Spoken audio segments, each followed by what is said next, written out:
দেশের আলুর ভাণ্ডার খ্যাত জেলা জয়পুরহাট।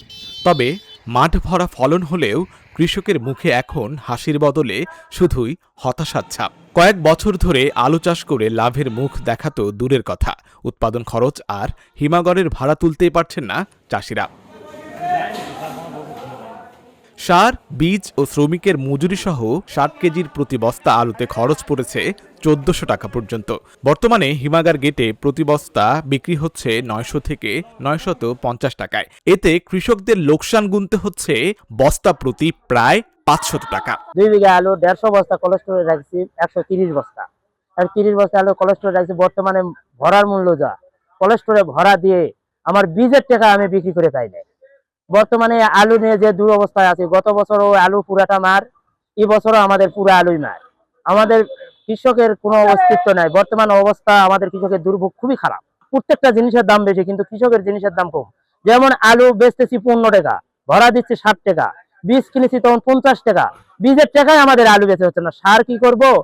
যে মানুষ নিয়ে আবাদ প্রস্তুত করেছি আমরা আলুর, যে পাটের দাম, এরা আমরা কোথা থেকে কিভাবে কি করব? আমাদের বর্তমানে যে অবস্থা, এই অবস্থায় আমাদের দিন করা দিন খাওয়া খুব দুর্ভোগ হয়ে গেছে। এমন পরিস্থিতি আলুর বাজার বর্তমানে, যে আমরা কৃষকেরা যে আলু বর্তমানে রাখছি কোল্ড স্টোরে, এই রাখাতে না রাখাটাই ভালো ছিল। কারণ বিগত ২-৩ বছর আগে যেরকম আমরা একটা দাম পেয়েছিলাম, এতে আমরা উৎসাহিত ছিলাম। কিন্তু বিগত ২ বছর থেকে দেখতেছি যে আলুর যে দাম, এতে আমরা কৃষক একদম মাটির সাথে মিশে গেছি। গতবারের লোকসান কাটিয়ে একটু লাভের আশায় ঋণ বা কর্জ নিয়ে আলু চাষ করেছেন তারা। একদিকে আলুতে লোকসান, অন্যদিকে ঋণের বোঝা মাথায় নিয়ে তাদের আশার গুড়েবালির পরে চরম হতাশায় ভুগছেন।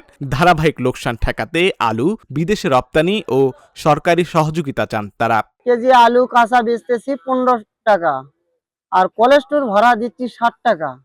তাহলে এই টাকা যে কৃষক সার কিনবে কিভাবে, বীজ কিনবে কিভাবে, আবার জমির টাকা দিবে কিভাবে? যারা এই জমিটা পত্তন নিয়ে আবাদ করছে, এদের কি কত টাকা আছে যে এরা ব্যাংক থেকে লোন তুলবে আর শুধু আবাদ করবে?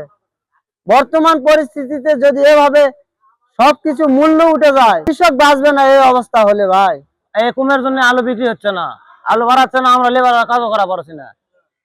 বিভিন্ন জায়গাতে আলুর দাম কম, এই টুরাত আলু যেরকম ওই রকম আছে, আলু এরা সেরত পড়ছে না।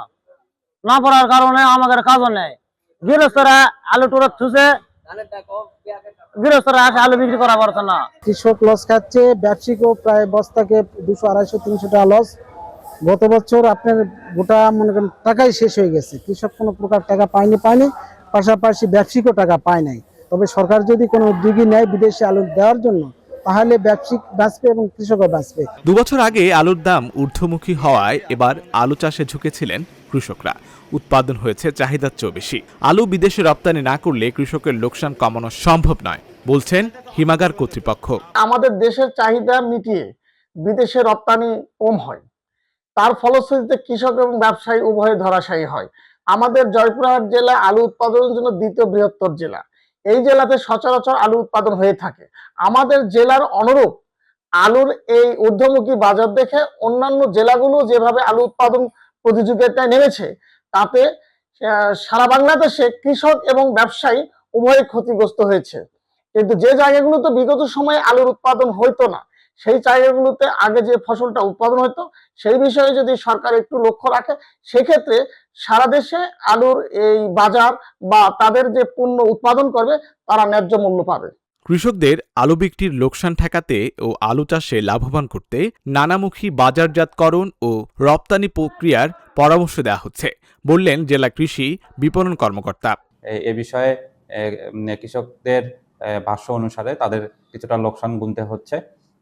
কৃষকদের যাতে লোকসান গুনতে না হয়, এজন্য আমরা কৃষকদের বিভিন্ন ধরনের পরামর্শ দিয়ে থাকি। তাদেরকে আমরা পরামর্শ দেই চাহিদার সাথে সামঞ্জস্য করে তারা যেন আলু উৎপাদন করে এবং গুণগত মান সম্পন্ন যাতে আলু উৎপাদন করে, যাতে করে তাদের উৎপাদিত আলু দেশের চাহিদা পূরণ করে বিদেশে আমরা রপ্তানি করতে পারি। এছাড়া কৃষি বিপণন দপ্তরের পার্টনার প্রকল্পের আওতায় একটি আলুর প্রসেসিং প্লান্ট রাজশাহী বিভাগে করার একটি পরিকল্পনা রয়েছে। আমরা আশা করছি এই প্রসেসিং প্লান্টটি নির্মাণ করা হলে রাজশাহী বিভাগের আওতাধীন যেগুলো কৃষক রয়েছে, তাদের আলু সেই প্রসেসিং প্লান্টে প্রসেস করার সুযোগ হবে। এতে করে আলুর কিছুটা ব্যবহার বৃদ্ধি পাবে। জয়পুরহাটে এবার 9,43,000 মেট্রিক টন আলু উৎপাদন হয়েছে। জেলার 22টি হিমাগারে প্রায় 2,13,300 মেট্রিক টন আলু মজুদ আছে। এর বিপরীতে হিমাগারগুলো থেকে এখন পর্যন্ত 10 থেকে 12% আলু উত্তোলন করা হয়েছে। Dhaka journal news desk.